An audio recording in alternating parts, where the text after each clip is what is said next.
دوستو آج آپ کو عباس اور ماہم کی کہانی سنانے جا رہی ہوں جس کو سن کر آپ کا دل خوش ہو جائے گا۔ شروع کرتے ہیں آج کی کہانی۔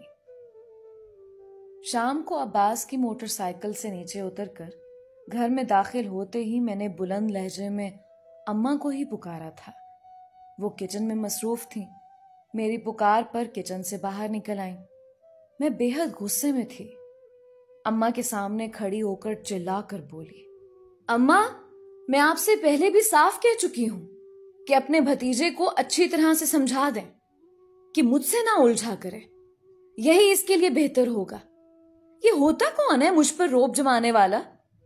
میں ابھی عباس کے ساتھ اپنے آفس سے واپس آئی تھی جہاں اس نے میری عزت کا جنازہ نکالنے میں کوئی کسر نہیں چھوڑی تھی۔ اس وقت وہ میرے ہی برابر ہی کھڑا تھا۔ اپنے ناک سے نکلنے والا خون اس نے آستین سے پونچھا تھا۔ گھر آتے ہی میں اپنی ماں پر غصے سے برسنے لگی، لیکن بجائے اس کے کہ میری والدہ میری بات کو سمجھتی، عباس کے منہ اور ناک سے بہنے والے خون کو دیکھ کر ان کا ہاتھ سینے تک گیا تھا۔ فوراً سے اس کے پاس گئیں اور کہنے لگی، عباس میرے بچے کیا ہوا ہے تمہیں؟ اپنی ماں کی عباس کے لیے ہمدردی مجھے بچپن سے کھلتی تھی۔ ہمیشہ اماں نے اسے مجھ پر ترجیح دی تھی۔ وہ کہنے لگا، کچھ نہیں پھپھو، بس ذرا سی چوٹ آئی ہے۔ یہ کہہ کر اس نے خشمگین نظروں سے میری جانب دیکھا۔ اماں کہنے لگیں کہ ہوا کیا ہے، چوٹ کیسے لگی؟ میں نے کہا، موصوف کو لڑنے کے علاوہ کچھ آتا ہی نہیں ہے۔ کام دھندا تو یہ شخص کوئی اور کر نہیں سکتا، بس مار دھاڑ کروا لو اس سے۔ اماں آپ کو پتہ ہے میرے آفس کے کولیگ کو مار کر آیا ہے یہ۔ سوچیں میری تو عزت کا کباڑ کر دیا ہے اس نے، وہ بھی سب کے سامنے۔ پتہ نہیں کل میرے ساتھ کیا ہوگا۔ لگتا ہے اس نوکری سے بھی ہاتھ دھونا پڑے گا۔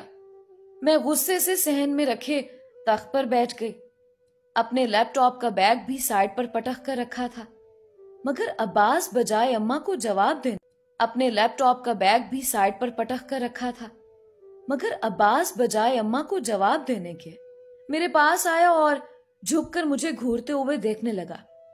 کہنے لگا، آج تو بچ گیا وہ مجھ سے، لیکن اگر دوبارہ مجھے نظر آ گیا تو جان سے جائے گا۔ وہ ہوتا کون ہے تمہارا ہاتھ پکڑنے والا؟ وہ تو مجھ پر یوں روب جما رہا تھا جیسے کہ میں اس کی کوئی زر خرید غلام ہوں۔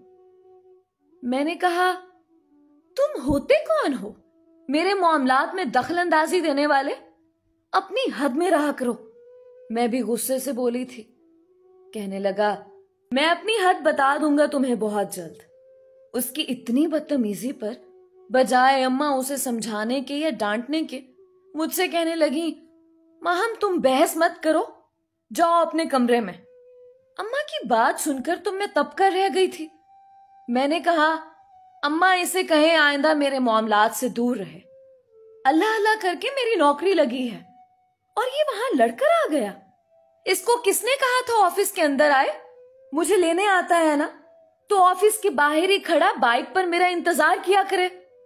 میرا یہ کہنا تھا کہ وہ غصے سے بپھر کر کہنے لگا، نوکر نہیں ہوں تمہارا، نہ ہی ملازم ہوں جو باہر کھڑا ہو کر دھوپ سینکوں۔ اور میری بات مت بدلو۔ تم پہلے مجھے یہ بتاؤ کہ اس کمینے کی ہمت کیسے ہوئی تمہارا ہاتھ پکڑنے کی؟ اس کی سوئی تو جیسے اس بات پہ اٹکی ہوئی تھی۔ بہرحال اماں نے عباس کو ہی کمرے میں بھیجا تھا اور ہماری لڑائی ختم ہوئی تھی۔ مجھے اس پر اس وقت اتنا غصہ آ رہا تھا کہ اگر مجھ پر ایک قتل معاف ہوتا تو میں عباس کو قتل کر دیتی۔ عباس میری والدہ کا بھتیجا تھا۔ ماموں مومانی کی گاڑی کا ایکسیڈنٹ ہوا تھا جس میں وہ دونوں ہی موقع پر ہی دم توڑ گئے تھے۔ بس عباس ہی بچ گیا تھا۔ اس وقت وہ 10 سال کا تھا، تب سے ہی ہمارے ساتھ رہ رہا تھا۔ پہلے پہل تو مجھے بھی اس سے ہمدردی سی ہوئی تھی، لیکن جب میری والدہ نے اسے مجھ پر ترجیح دینی شروع کر دی تو مجھے وہ برا لگنے لگا۔ وہ مجھ سے ہر لحاظ سے کم تھا۔ تعلیمی ریکارڈ بھی اس کا کوئی بہت اچھا نہ تھا، نہ ہی اسے اس بات کی کوئی پرواہ تھی کہ اب وہ بڑا ہو گیا ہے تو اسے نوکری کرنی چاہیے، کوئی کام کاروبار کرنا چاہیے۔ جیسے ہی میرا تعلیمی سلسلہ ختم ہوا مجھے بہت اچھی جاب مل گئی تھی۔ اور شاید جاب مل گئی تھی، اور شاید میری جاب ملنے میں زیادہ تعلق میرے تعلیمی ریکارڈ کے بجائے میری خوبصورتی تھی۔ نوکری کرنا میری سب سے بڑی مجبوری تھی، کیونکہ والد صاحب حیات نہ تھے اور اماں ہی اکیلی تھیں، یا پھر اماں کا یہ یتیم بھتیجا عباس رہتا تھا جسے وہ بیٹے کی طرح پالتی آ رہی تھیں۔ مگر پتہ نہیں کیوں جب سے وہ آیا تھا تب سے میری حیثیت ثانوی سی ہو گئی تھی۔ حالانکہ وہ مجھ سے 2 سال چھوٹا تھا، لیکن جیسے ہی اس نے قد کاٹ کچھ لمبا نکالا تو مجھ پر روب جمانے لگا۔ مگر اس وقت ابا حیات تھے اور ابا سے وہ کافی ڈرتا تھا۔